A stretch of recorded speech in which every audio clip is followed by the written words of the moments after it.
Salut à tous, bienvenue chez la Maison Reptile. Alors aujourd'hui, on va vous dire plein de choses. On va répondre à plein de vos questions. Ça sera une petite vidéo FAQ. Et pour cette vidéo-là, je ne suis pas tout seul aujourd'hui. Il y aura Léa qui sera avec nous. Et oui, pour une fois, je suis là. On a fait garder Soren par son tonton qui nous aide bien. Et d'ailleurs, Soren participera à la toute fin de vidéo parce qu'il y a quelques questions sur lui. Donc vous le verrez un petit peu à la fin. Du coup, on a eu plein de fois les mêmes questions. Mais on a eu quand même pas mal de questions différentes. Et on va commencer avec la première, donc Coraline, qui a été: quel est notre premier serpent? Moi personnellement, le premier serpent que j'ai eu, c'est une guthe. Oui, moi aussi. C'était une petite Tessera. Non, c'était une Amela, pardon, je dis des bêtises. Moi, c'était un petit snow. Ouais. C'est le serpent basique, de toute façon, que beaucoup de personnes commencent, tout simplement parce qu'en animalerie, dans les magasins et même souvent sur les vidéos, c'est le serpent le plus conseillé. Donc au début, quand on s'y connaît pas, pareil, on fonce dedans et on prend un serpent des blés. C'est pour ça que nous, c'est aussi ce qu'on essaie de faire, c'est de dire qu'il y a énormément d'espèces qui sont possibles, pas forcément le serpent des blés, le python ou le boa. Il y a aussi plein d'autres espèces qui sont très intéressantes pour commencer, très faciles de maintien. Donc voilà, ne commencez pas tous par le serpent des blés, faites pas tous comme nous. Après, c'est très bien, hein, c'est juste que moi, j'ai pris cette espèce parce que j'avais kiffé la couleur de l'Amela. Mais c'est vrai que. Puis c'est plus petit, donc ça fait tout de suite moins peur. Mais sinon, en vrai, c'est quand même bien pour commencer. Hein, mais c'est vrai qu'on peut commencer par du python, par même d'autres bêtes, même du Morelia, si vous êtes bien renseigné. En fait, suffit vraiment de changer sur le caractère, le maintien, tout avant, quoi. Et puis pour ceux qui ne connaissent pas, ça c'est pas un serpent des blés, Là on est sur Non, du python oui, Régis. c'est ça, un petit python. Mais Enfin, un beau oui, python, ouais. le tout c'est de se renseigner sur l'espèce, donc que ça soit par des livres, par internet, par des éleveurs. Nous on est là pour vous renseigner sur plein d'espèces, n'hésitez pas à venir en privé. Et l'essentiel c'est de se lancer surtout sur une espèce qui vous plaît et pas sur une espèce qui est conseillée. Donc regardez bien ce qui vous plaît et après vous n'avez plus qu'à vous renseigner dessus et à acheter tout ce qu'il faut pour le bon maintien. Voilà, et puis renseignez-vous aussi pour être sûr que son comportement vous conviendra en tant que premier reptile. On ne prend pas un premier reptile qui est quand même très sur la défensive si on a un petit peu peur en fait. Si vous êtes à l'aise, foncez, mais si vous êtes un petit peu craintif, prenez un serpent un peu plus calme quoi. Après, vous avez normalement une vidéo pour Il y a vous plein de aiguiller vidéos sur là-dessus, la chaîne justement. sur Ouais. comment choisir son premier serpent. Il y a des vidéos présentation d'espèces où pour l'instant j'ai déjà présenté le Régis, justement, le Gut, mais je vais en présenter d'autres, notamment toutes celles qui sont déjà à la maison et après plein d'autres. Avec le temps, ça viendra. Voilà pour cette question. Après, on a une question de Tao qui demande combien de fois on s'est fait mordre. Alors, on ne compte pas, mais c'est vrai que ça arrive plus ou moins souvent, ça dépend des espèces et des bêtes. Après, on en montre des morsures, mais c'est vrai qu'on les manipule pas tous les jours, mais quand même régulièrement. Les morsures sont très rares en fait. C'est juste que vous, ça vous marque quand il y a une morsure. Une manipulation sans morsure ne vous marque pas, donc vous ne le repérez pas sur les réseaux. Mais sinon, ça arrive, mais c'est pas du tout régulier, c'est pas excessif.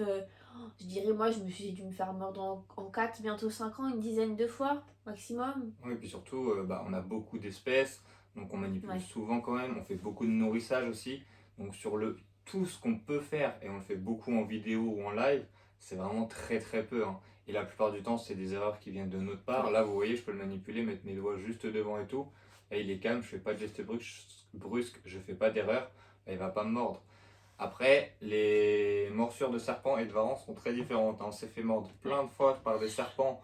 Ça fait mal sur le coup, mais sans plus. Ça picote. Ouais, et ça surprend surtout plus Ouais. qu'autre chose. Une morsure de chat fait beaucoup plus mal, par exemple. Par contre, on s'est fait mordre une fois chacun par le varan.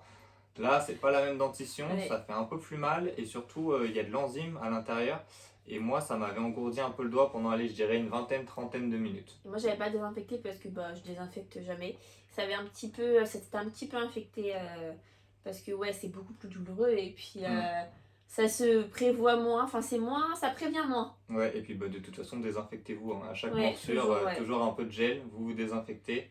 Et comme ça, après, vous avez normalement beaucoup moins de risques. De toute façon, même avant et après chaque manipulation. Hein. Mais c'est vrai que des fois, on oublie, on fait autre chose et voilà. Mais bon, après, rien de grave. Hein, mais il faut savoir qu'une morsure, c'est normal quand t'as des reptiles. Comme t'as des chats, tu joues avec, tu peux te faire griffer. T'as un chien, tu joues avec, c'est pareil. Il joue un peu trop fort, il peut te mordre sans faire exprès. Enfin, moi, ça m'est déjà arrivé avec surtout Anna qui joue beaucoup avec les dents. C'est rien, ça fait partie du jeu, j'ai envie de dire, mais faut pas dramatiser cette chose, quoi. Donc là, après, on a Milgaza qui a posé beaucoup de questions. Donc on va prendre la première qui est en commun avec d'autres. Donc il y a Milgaza, Enzo et Martin qui nous demandent combien on a de reptiles en tout à la maison. Donc on en a entre 30 et 40, que ce soit serpents, lézards et tortues confondus. Mais voilà, on est encore dans les quotas, mais c'est pour ça que je deviens aussi capacitaire, vous allez voir dans les questions d'après, pour augmenter ces quotas-là. Et après, qu'est-ce qu'on peut dire de plus de ça? Ok. Pas mal beaucoup de serpents. Mais Oh, regarde, après, des bails. Et après, il faut aussi pas oublier que dans les quotas, c'est pas une espèce, c'est pas un nombre, c'est-à-dire qu'il y a plusieurs sous-catégories. Donc voilà, il y a les tailles, les espèces. Par exemple, c'est 25 de moins d'1,50 m. ouais. Après, c'est 3 boas, 3 iguanes. Enfin voilà, il y a pas mal de nombres en fonction des tailles et des sous-espèces, quoi. Donc il faut aussi y penser avant d'en prendre 40. 40 pitons, c'est interdit, par exemple. Donc après, on a Milgaza qui nous demande si on compte arrêter la Terrario. Il y a Erwan qui nous demande si on est capacitaire et Aviron qui nous demande quels sont nos projets dans la Terrario. Donc on va cumuler les trois. Donc dans un premier temps, non, on compte absolument pas arrêter la terrariophilie, hein. Justement, avec la question d'Erwan, oui, je suis en train de passer mon capacitaire, donc avec énormément de stages. Là, j'en ai encore quelques-uns de prévus avant la fin d'année. J'ai mon dossier aussi pratiquement fini. Il reste que quelques parties à finaliser. Donc oui, je compte être capacitaire. Et nos projets dans la Terrario, bah, c'est justement la capacité, après l'ouverture d'établissement, faire de la repro, avoir des bêtes qui sont sous capacité, qui nous intéressent énormément au fil du temps, hein, avec plusieurs extensions du certificat de capacité. Nos projets aussi, c'est de continuer à sensibiliser et de démocratiser la terraophilie auprès de nombreuses personnes, notamment avec les réseaux sociaux. Et après, est-ce qu'on a d'autres projets qui fait notre passion tout simplement aussi Ouais, en c'est même ça. temps, hein. Profiter. Et puis, bah, après, oui, des belles repros qu'on attend depuis longtemps, mais on attend d'être pro, justement. Et voilà, sinon, projet, bah oui, des bêtes qu'on aimerait forcément avoir, mais ça, on va vous en dire plus dans une prochaine question. Justement, on a Dabo Moa du coup qui nous demande si on compte avoir du Varan du Nil ou du Varan de Kumingi après l'obtention du CDC. En première demande, il n'y aura pas de gros Varan actuellement, pas dans cette maison-là en tout cas. Peut-être plus tard, en tout cas on espère avoir du gros Varan. Lequel, on ne sait pas. Toi, il y en avait un que tu avais bien kiffé à Alligator Ouais, Bay. le Varan de Gould, il est vraiment jaune et noir comme du Chenelly, il est incroyable. Après, il y en a d'autres qui sont vraiment beaux, hein. Le Panop qui est classique mais qui est super beau. Le Kumingi justement est très très beau. Et il y en a plein d'autres. Donc on verra, on a encore le temps de réfléchir sur quelle espèce on aura. Ça se trouve, on en aura plusieurs. Ça, n'hésitez pas à vous abonner pour voir du coup les espèces qu'on aura dans le futur. Mais dans la première demande, en tout cas, pas de gros varans. Et après, du coup, on avait Alexis qui nous demandait quand on sera capable, quel sera le premier reptile que tu as. Donc toi, il y en a surtout un que tu veux avoir, hein. Ouais, il était redond. Depuis toujours, hein, je dis, j'aime trop sa petite tête et tout, j'aime vraiment trop cette espèce. Donc Heterodon nasicus qui est passé sous CAPA depuis Ouais. 2018, qui est opistodonte. Donc avant, on pouvait l'avoir sans être CAPA. Donc maintenant, il faut être CAPA, donc ça sera sûrement un des premiers qu'on va demander. J'espère qu'on devrait l'avoir, normalement il ne devrait pas être trop de difficulté.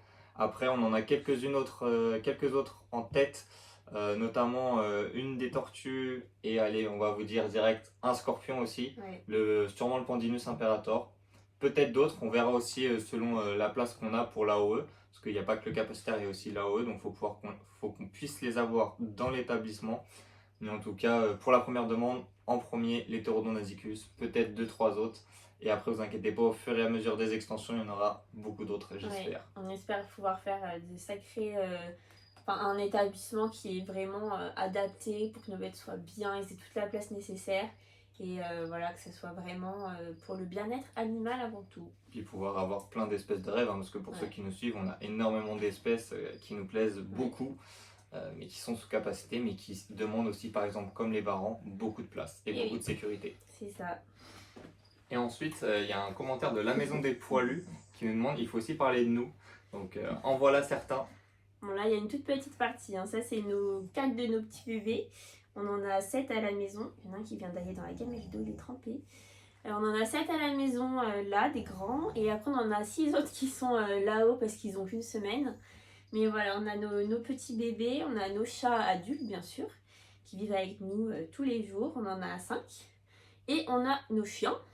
Et mon cheval qui est dans un pré, mais pas à la maison. Donc en fait, c'est le compte de la maison des poilus, donc surtout le compte où est un peu plus Léa, parce elle est passée pro du coup dans les chats et les chiens.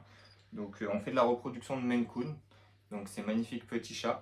Donc s'il y en a que ça intéresse, n'hésitez pas à aller vous abonner à la maison des poilus, que ce soit sur TikTok ou sur Insta, on a encore pas mal de dispo. Et puis si c'est juste aussi pour suivre leurs aventures, les chats, les chiens et le cheval. Bon, je voulais vous montrer Oana, mais là, elle fait la tronche. Ensuite, il y a plusieurs questions de Milgaza, mais qui concernent le budget, donc combien on dépense par mois, comment on fait pour gérer en termes de budget avec le travail. Et on a aussi Martin qui nous demande combien vous comptez vos reptiles et combien ils vous coûtent. Alors pour tout ça, il y a plein de points différents à noter. Il y a dans un premier temps l'achat des bêtes. Donc selon les bêtes, elles coûtent plus ou moins cher ou non. Il y en a qui sont quelques dizaines d'euros. Il y en a, c'est des sommes à 4 chiffres. Après, donc ça coûte énormément cher. Nous, c'est notre seule passion hein, entre la pièce reptile et les autres animaux avec les chats et les chiens. Mon cheval. Oui, le cheval. C'est nos seules dépenses, on va dire. On ne Ouais. fume pas, on ne boit pas, on ne met pas des milliers dans des voitures, dans des vêtements et tout ça. Donc notre argent va pour eux, donc on arrive assez bien à gérer. Après, pour combien vous coûtent les reptiles? Donc il y a l'achat des animaux, il y a l'achat de l'équipement aussi qui est très important. Vous voyez tous les terrariums, toutes les plantes, tout ce qui est lampes chauffantes et LED, il y a tout ça. Après, il y a les frais d'électricité. Un petit point, souvent le terra, l'équipement coûte plus cher que la bête. Enfin, très Ah très bah oui, souvent même. tout l'entretien derrière, que Ouais. ce soit déjà rien que l'équipement pour Ouais. le terrain et tout. Nous, ce qu'on fait, c'est qu'on fait beaucoup avec de l'occasion. On a récupéré beaucoup de terrain où il fallait les retaper un petit peu, faire du gros nettoyage. Mais notamment le grand 90, 45-90, il était dans un état très très sale. Donc on l'avait eu à 20 euros par exemple. Ouais. Pour vous dire que je pense qu'en termes de budget en neuf, ça doit être autour de 300 à 500 peut-être euros, Ouais, un terrain comme ça avec ça peut être Zotera. ça, ouais. Donc nous on travaille beaucoup avec de l'occasion, on les retape, on prend du temps, énormément de temps des fois pour les refaire, les nettoyer, des fois il y en a qui ont de la mousse, faut tout enlever et tout, mais au moins ça coûte moins cher. Après du coup il va y avoir toute l'électricité, là si tu veux toi en parler. C'est moi qui gère tout ce qui est branchement et tout. Et alors pour l'électricité, ça ne coûte pas énormément parce qu'on a une pièce qui est fermée pour les reptiles. Donc on chauffe particulièrement cette pièce. Donc après, bah, forcément, les tapis, tout ça, ça tire moins. Ensuite, on a une organisation bien particulière, c'est-à-dire que les bêtes qui ont besoin de plus de chaleur sont en haut parce que bah, la chaleur monte. De plus, c'est un plafond chauffant, donc bah, forcément, la chaleur, elle est vraiment zonante là-haut. Et après, on a aussi un système où, par exemple, pour le varan qui chauffe très fort, il est sous un serpent qui a besoin d'un point chaud au sol. Du coup, ça chauffe son point chaud et le tapis qui est là chauffe bah, beaucoup moins, voire pas, parce que on avait déjà testé sans tapis, ça chauffait à la bonne température. On en a mis un sur thermostat au cas où, mais non, on était bon là-dessus. Et par exemple, bah, c'est pareil, les geckos, ils sont en haut parce qu'ils ont besoin d'une température autour des 25 et c'est la température qui fait là-haut dans la pièce. Donc, faut jouer intelligemment, voilà. C'est pour ça que les animaux sont pas dans le salon ouvert à tous. Ouais. La pièce est fermée, donc la chaleur reste dans la pièce. On le sent hein, notamment quand on sort de cette pièce, il fait beaucoup plus froid dans la maison. Des fois, on a un pull dans la maison, on vient ici, bah, on est juste obligé d'enlever le pull hein, parce qu'il fait beaucoup plus chaud. Mais voilà, il faut jouer intelligemment avec les frais d'électricité, c'est ce qui peut coûter beaucoup avec l'augmentation qu'il y a actuellement. Et il y a aussi le fait que les bêtes qui ont besoin de beaucoup de chaleur sont dans de l'OSB, j'ai oublié de le préciser, ça change tout. Ça garde vraiment la chaleur, c'est isolant. Voilà, le varan qui a besoin d'un gros point chaud dans un terrarium en verre, vous allez chauffer 2 fois plus parce que bah, ça garde pas la chaleur. Et en plus, comme la chaleur monte et que c'est des grilles en haut, bah, vous êtes vraiment vous chauffez pour rien. Quoi. De toute façon, ce point-là, j'en avais parlé dans la vidéo comment choisir son terrarium. Justement, si vous avez des bêtes qui ont besoin de beaucoup de chaleur, privilégiez de l'OSB qui va, elle, garder la chaleur. Ouais. Après, en dépenses, ce qu'il faut compter, c'est le nourrissage. Donc nous, on a un fournisseur en termes de rongeurs qui nous fait des bons prix et les insectes, on arrive à les reproduire nous-mêmes. Ouais. Ou quelquefois, pour varier l'alimentation, on rachète une fois tous les 2-3 mois d'autres espèces d'insectes pour varier. Même une souche pour oui, renouveler parce qu'après ça, si ça ne change pas, c'est plus il n'y a plus les mêmes apports et tout ça parce que ça c'est de la consanguinité et tout ça, donc c'est sûr que c'est pas Après pareil, je reviens pour les terrariums, vous voyez qu'il y a beaucoup de plantes derrière, on a des bottes de propagation aussi derrière là, et puis les terrariums où les plantes poussent beaucoup, bah, on fait beaucoup de boutures de nos plantes, ce qui peut permettre des fois d'économiser presque 50 euros de plantes pour un terrarium tropical par exemple. Donc ça aussi c'est super important. Et le dernier point, je crois qu'on arrive, c'est les soins vétérinaires, qui là sont très très importants. Faut penser que quand vous achetez un serpent ou un lézard, bah, c'est comme un chien ou un chat, ça coûte cher. Donc faut penser à ça. Donc nous, pour revenir à nous, parce que bah, c'est notre quoi nous qui vous intéresse, bah, les soins vétos, on en a eu besoin que d'une fois. On a eu de la chance, hein. Une seule fois pour le Morelia viridis, pour ceux qui se rappellent, qui avait chopé une stomatite. Mais sinon, aucun soin veto Les autre. puces pour ceux qui sont identifiés par photo qu'il faut pucer. Mais sinon, oui, il faut prévoir parce que bah, nous, il a été hospitalisé quelques jours et c'est tout de suite des chiffres Ah bah c'est assez quel- exorbitants. Donc, quelques centaines, donc ouais. faut être prêt. Donc Pour ouais. une toute petite bête comme ça fait mal aux fesses, mais comme c'est il y a très peu de vétos qui le font, tout ça, bah forcément, ça coûte plus cher. Donc voilà, pour compléter tout ça, ouais, on a un sacré budget pour nos reptiles et même Ouais. pour tous nos animaux, mais bon, c'est notre passion et c'est notre seule dépense. Ouais, c'est ça. À côté, on va très rarement au resto, on s'achète pas de Ah vêtements. bah, y a rien On d'autre fume en pas, on dépense. boit Hein. pas, si nos courses quoi, voilà Oui. c'est tout, et le loyer. Mais sinon ouais, c'est notre passion, chacun son délire, j'ai envie de dire, nous c'est ça, et puis il y a d'autres gens, bah c'est les sorties et les fringues quoi. Mais voilà. Alors on a une autre question, c'est comment est-ce que ta femme a réagi quand tu as dit que tu aimais les reptiles et ce qu'elle t'a vu en bizarre?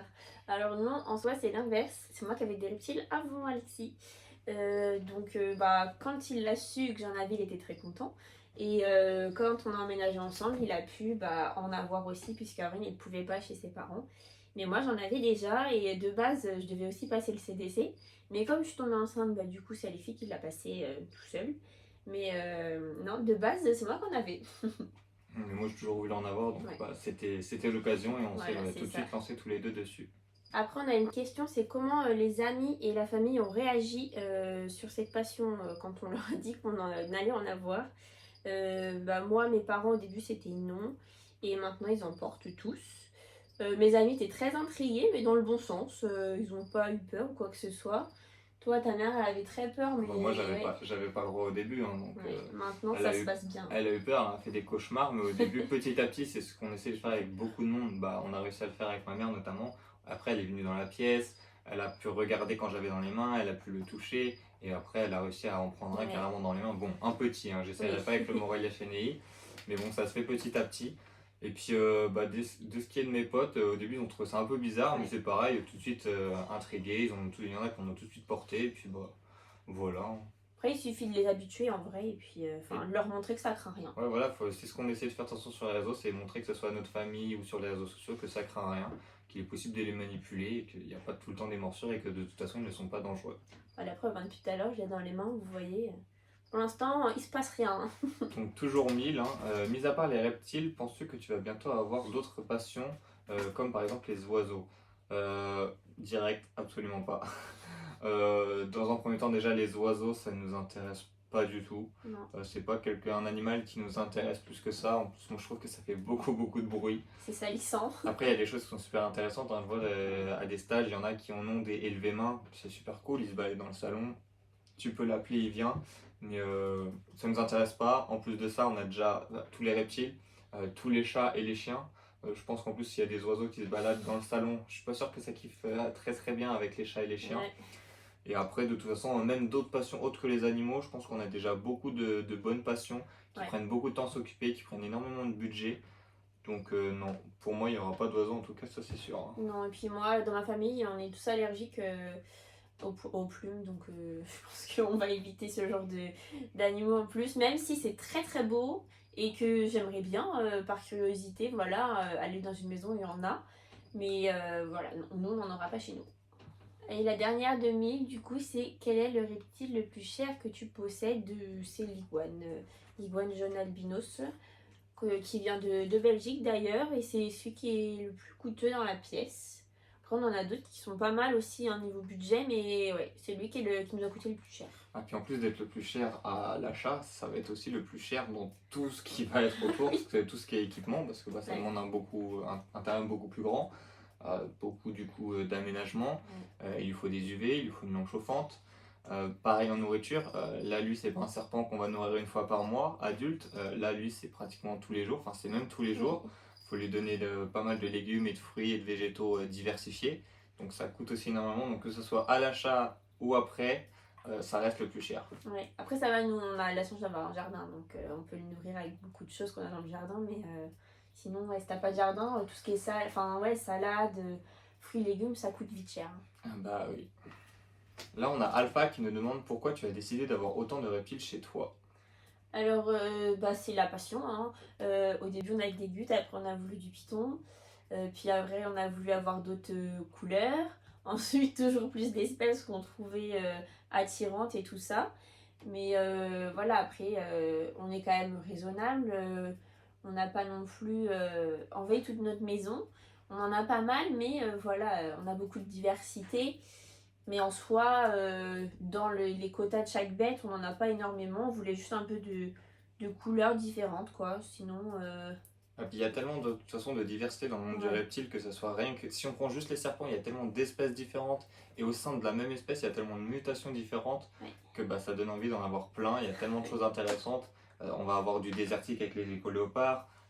Pareil avec du gecko, on va avoir du tropical. Donc rien que ça, il y a deux milieux différents. On va en avoir qui vivent beaucoup la nuit, beaucoup la journée, qui vont beaucoup se balader, qui vont beaucoup être restés lovés sur leurs branches. Donc il y a plein de choses tellement différentes que bah, tu as envie de tout avoir ouais. et d'observer un peu tout ce monde-là. Donc c'est pour ça qu'on en a beaucoup. Et puis bah, on en a eu beaucoup plus après pour pouvoir justement après passer le capacitaire, pouvoir faire de la reproduction aussi parce que ça c'est quelque chose qui nous intéresse énormément. Je sais pas, faire de la reproduction et de voir des bébés éclore et après de les voir évoluer. Bah, perso, on trouve ça super intéressant. Ouais, les démarrer et tout, c'est bien, quoi. C'est une petite histoire à chaque serpent, Donc il y a quoi. pas mal de choses intéressantes à faire et Ouais, donc on en aura encore plus, j'espère, une fois qu'on sera capacitaire. bah ouais. Ensuite, on a une autre question de Belzébuth qui dit: depuis quand êtes-vous passionné de reptiles? Le CDC facile ou compliqué? Et quel est le serpent ou lézard que vous avez vu en premier? Alors, quand on a des reptiles, moi je suis passionnée depuis très très longtemps. Et après, je me suis vraiment intéressée au tout début du confinement. Et j'en ai eu un juste à la fin du confinement. J'ai eu un gut, et toi, pareil. Ah bah, moi j'aime ça Ouais. depuis que je suis tout petit, hein. Mon grand-père m'avait emmené chez un ami à lui qui avait des pitons Régis. Du coup j'en avais manipulé, je devais avoir quoi, 6 7 ans. Et du coup j'ai toujours kiffé ça. Quand j'allais dans les animaleries, j'aimais toujours aller les voir, même si je devais aller tout seul dans le rayon parce que bah, avec mes parents c'était pas possible. Et une fois après que bah, j'ai habité avec Léa, bah, là c'était le moment de Ouais, se lancer, hein. c'est ça. Et du coup, bah, le CDC facile ou compliqué, je dirais que c'est ni l'un ni l'autre, c'est ni facile ni compliqué. Ça prend juste énormément de temps et énormément d'argent. Il y a des côtés que vous allez kiffer, notamment les stages. Donc bon, les stages vous prennent Ouais. énormément de temps et beaucoup d'argent, mais c'est une expérience incroyable. En Ah stage, bah j'ai manipulé oui. du venimeux, du gros varan, du caïman, du lézard venimeux. Enfin, c'est super bien les stages. Franchement, c'est le côté positif du CDC. Par contre, oui, ça va coûter énormément Ouais. d'argent. Des fois, il n'y en a pas à côté de chez vous. Moi, je suis déjà allé jusqu'à Toulouse en faire. Donc, bah, j'ai pris la voiture, j'ai pris après l'avion, le Airbnb.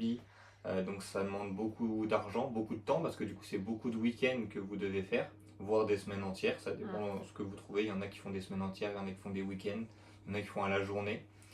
Mais c'est ni facile ni compliqué. Et ensuite, du coup, il y a le dossier où là, ça peut être compliqué pour des gens comme moi qui n'aiment pas la littérature, qui n'aiment pas développer. Là, c'est vraiment long. C'est même très chiant, mais bon, faut le faire. Et après, bah, il n'y a plus qu'à passer en commission. Donc là, moi, c'est pas Ouais. encore mon cas. Là, je sais pas si ça sera facile ou compliqué. Ça sera à moi d'être à l'aise devant la commission et de répondre aux questions comme il faut. Et après, de toute façon, dans quelques temps, quand je serai capacitaire, je vous ferai une grosse vidéo dessus. Et là, on pourra juger si c'est facile ou compliqué à la toute fin. Ouais. Avec tous tes stages et tout ça pourrait être sympa à faire Ouais. une vidéo. Et puis après, quel serpent du coup on a eu en premier, on a déjà dit. Et le lézard qu'on a eu en premier, par contre, c'est en commun, on était ensemble. Ouais. C'était le gecko léopard. Ah non, moi j'en avais eu avant. T'en avais eu avant? Oui, oui. Bon, bah en tout cas, moi c'est Ouais. Bah Gecko pareil. Léopard, le premier que j'ai eu, on était ensemble. Ouais. Voilà. Et elle dit qu'elle adore notre contenu, donc bah merci beaucoup à toi de nous suivre. Ensuite, on a une question de Thibaut qui nous demande les projets Skyless. Alors, à l'idéal, ce serait du palmetto Skyless. On a des palmetto et on a des Skyless, donc ça pourrait se faire. Après, voilà, on a une femelle qui est très très prometteuse avec pas mal de hêtes. Donc, on a hâte de voir ce que ça pourrait donner en Skyless. En plus, les couleurs sont bien différentes de ceux avec les écailles. Mais sinon, à l'idéal, le projet final, ça serait ouais, du Palmetto Skyless sans défaut dans les yeux, bien sûr. Ça mettra du temps parce que si on veut le faire nous-mêmes, bah faudra plusieurs générations. Ouais. Il faudra essayer de croiser les générations avec quelqu'un d'autre qui a le même projet pour pouvoir éviter de faire de la consanguinité aussi. Mais ça va être un très très beau projet. Qui Et va puis, être long. et puis après, de toute façon, on a aussi du coup pour l'instant 4 Skyless. Donc en premier temps, ce sera les reproduire eux. Il y a de très très beaux projets qui peuvent sortir avec eux. Ouais. Donc hâte de voir tout ça. Donc là, on a Nicolas et puis bah, Leslie qui nous demandent quel reptile on aimerait avoir ou quel est notre reptile de rêve. Moi, personnellement, si je devais en choisir 3, Ça serait le réticulé. On a dit un. C'est pas grave, 3 chacun. Le réticulé, le Trimeresurus insularis, c'est le tout bleu, il est magnifique. Et un troisième, c'est dur de choisir, hein. Allez, je vais dire un peut-être qu'on aura peut-être dans la première demande, mais la tortue alligator. Ouais, moi je dirais c'était l'iguane, donc on l'a. Donc on a réalisé mon premier rêve. En deuxième, de base j'aimais bien le beau arc-en-ciel, mais finalement on a vu que c'était tout le temps caché et tout, donc je sais pas à voir. Mais l'hétérodon par contre, ouais, je voulais depuis le début et on en aura sûrement un, donc c'est cool. Et ouais, troisième, voici un gros varan quoi, mais pas tout de suite. Ouais, un très gros varan. Varan de Gould à l'idéal. Avec un beau parc et tout, ça peut Ouais. être incroyable. Et d'ailleurs, n'hésitez pas à nous dire en commentaire quel est votre reptile de rêve à vous. Peut-être qu'on l'a dans la pièce, peut-être qu'on l'aura un jour, mais on est curieux de voir ça. C'est vrai. Après, on a une question d'Émilie qui dit « Bonjour, pourquoi êtes-vous sur les réseaux sociaux ?» Alors, on est sur les réseaux pour montrer notre passion, les côtés positifs, les côtés négatifs. Voilà, on montre tout, hein, que ce soit entretien, nourrissage, morsure, veto. Les erreurs qu'on peut faire aussi, Oui, pour parce que, aider un maximum les gens à ne pas la reproduire. On fait tous des erreurs, l'erreur est humaine. Voilà, ça fait longtemps, sans faire longtemps, qu'on est quand même dans les reptiles, donc forcément on fait des erreurs, on en apprend tous les jours. Même le plus... vu que c'est quelqu'un qui est dedans depuis longtemps, peut toujours en apprendre, même si il a fait des millions de stages, on apprend toujours des reptiles. Chaque serpent est différent, chaque lézard est différent, on peut avoir des réactions différentes, des maladies, des nourrissages, tout, et on partage tout, que ce soit positif ou négatif. Malheureusement, c'est vrai que les morsures vous ressortent beaucoup parce que c'est celles qui vous font réagir, même si on n'en poste pas si souvent en soi. Tout de suite vous voyez celle-là parce que ça fait réagir plus de monde, mais sinon on vous montre vraiment de tout quoi. L'entretien, voilà, même l'humidification toute simple. Sinon oui, c'est pour partager notre passion. Du coup, surtout pour sensibiliser les gens sur le monde des reptiles, démocratiser un peu tout ce milieu-là, parce que pour beaucoup le serpent est dangereux, est toujours le méchant. Quand on voit dans les films, dans la mythologie et tout ça, le serpent c'est toujours mauvais, toujours méchant, toujours là pour vous tuer. Non, on est là pour vous apprendre qu'un serpent c'est pas là pour vous tuer, qu'il c'est possible d'en avoir à la maison, qui sont pas tous venimeux et pas tous dangereux, vous apprendre comment en avoir à la maison, quelles sont les bonnes choses à faire et tout ça. Donc à travers TikTok, Insta et YouTube, on essaie de vous montrer tout ça et je pense que c'est assez important. Ouais. Et aussi on est là pour en apprendre des autres, oui, on en apprendra toujours aussi. Ouais. C'est super important de voir comment les autres font aussi chez eux. Du coup, on se retrouve pour les dernières questions. Donc, on a été récupérer Petit Sohan, du coup. Et regardez, lui, il a déjà sa tortue alligator. Moi, je l'ai pas encore, mais lui, il l'a. Hein? Du coup, la première question, c'est est-ce que Sohan va en crèche? Alors non, il ne va pas en crèche. Je reste à la maison pour m'en occuper. Et comme vous savez, on a beaucoup d'animaux. Donc, en fait, je m'occupe des animaux. Et comme je suis pro dans les chats, ça me prend beaucoup de temps. Et je m'occupe des reptiles et des chats la journée, des chiens aussi. Et forcément, vous savez, qui dit animaux dit ménage. Et qui dit enfant dit ménage, donc voilà. Et puis surtout, tu le gardes parce que tu l'allaites encore. Oui, aussi. C'est aussi important à dire. Et ensuite, du coup, on a Aviron qui nous demande s'il a peur des reptiles. Vous voyez, quand il est dans la pièce, bon là, il me regarde moi, mais sinon, il regarde dans tous les terrariums. Il adore ça. On peut même en sortir devant lui sans qu'il les touche, hein, on fait attention. Mais il adore ça, il observe toujours quand on va dans les magasins. Il observe toujours quand il y a des aquariums, des terrariums. Chez mon père, il a un aquarium marin, il regarde toujours les poissons. Même quand... oui, fatigue. Même quand il est pas bien, il est un peu grognon et tout, on le pose dans son berceau ou dans sa chaise, on le met dans la pièce avec nous et il est calme, il observe tout. Ça le calme beaucoup d'être dans la pièce, il y a beaucoup d'observations, beaucoup de couleurs, beaucoup de mouvements. Et donc lui, il kiffe ça, donc il a vraiment pas peur. Ça sera un futur passionné comme nous. Et d'ailleurs, du coup, pour la dernière question, on a Globu qui demande si Sohan a son propre serpent. Alors non, il n'a pas de serpent, mais... Ou alors en peluche, il a 3 serpents en peluche, dont un réticulé qui fait 3-4 mètres. Hein. Non, mais il a une tortue qui est née le même mois et la même année que lui. Et du coup, avec Sohan, on hésitait entre 2 prénoms, Sacha ou Sohan. Donc voilà, la petite tortue s'appelle Sacha et nous avons Monsieur Sohan. Et du coup, petite anecdote, on espère que il partira avec lui, avec elle, pardon, quand il aura sa propre maison, son propre appartement, et qu'ils vivront des vieux jours ensemble. Quand on a su que du coup on allait avoir ça, c'est vraiment ce qu'on voulait. On voulait un animal qui dure longtemps, qui vit longtemps. Donc on s'est tout de suite dirigé par la tortue. Et on s'est renseigné auprès de plusieurs éleveurs. Et on s'est dirigé vers celle-ci du coup. Et on a eu de la chance. On a réussi à la trouver la même année et même le même mois. Bon, on ne sait pas si c'est le même jour ou pas. Mais au moins ils ont la même année et le même mois. Du coup, ils vivront ensemble toute leur vie. Ils auront le même âge. Et voilà pour la petite histoire avec Sohan qui va vouloir aller se coucher. Du coup voilà, on a répondu à toutes les questions que vous nous avez posées, j'espère que ça vous aura plu. Si vous avez encore des questions, n'hésitez pas à soit les poser en privé, soit même en commentaire, on répondra à tout le monde. Comme on vous a dit, on partage tout, on cache rien, donc on répond à toutes les questions. Et puis merci d'avoir regardé, n'hésitez pas à vous abonner surtout, puis plein d'autres vidéos vont arriver. Oh Boubou, tu vas aller dormir. Il y aura notamment semaine prochaine ou dans le mois qui arrive, une vidéo Reptile Room. Donc pour tous ceux que ça intéresse les questions, je pense que la pièce entière vous intéresse énormément. Elle a énormément été modifiée depuis la vidéo de début d'année. Donc n'hésitez pas à vous abonner pour regarder la prochaine vidéo. Allez, à la prochaine!